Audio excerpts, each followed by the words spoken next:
এত রক্ত ঝরিয়ে এতগুলো মানুষের জীবন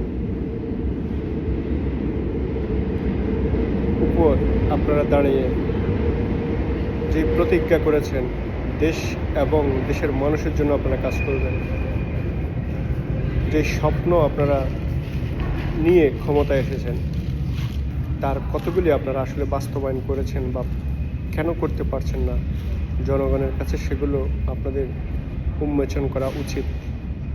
আমরা সাধারণ জনগণ আপনাদেরকে যেই দায়িত্বটা দিয়েছিলাম 24-এর পরে, ঘুষ, দুর্নীতি, ক্ষমতার অপব্যবহার,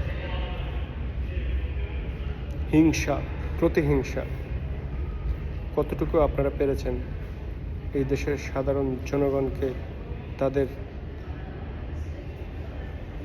যাই হোক, ভালো থাকুন, সুস্থ থাকুন। সময় হবে, জনগণ তাদের হিসাব ঠিকই বুঝে নেবে। সেই সময় পর্যন্ত অপেক্ষা করুন।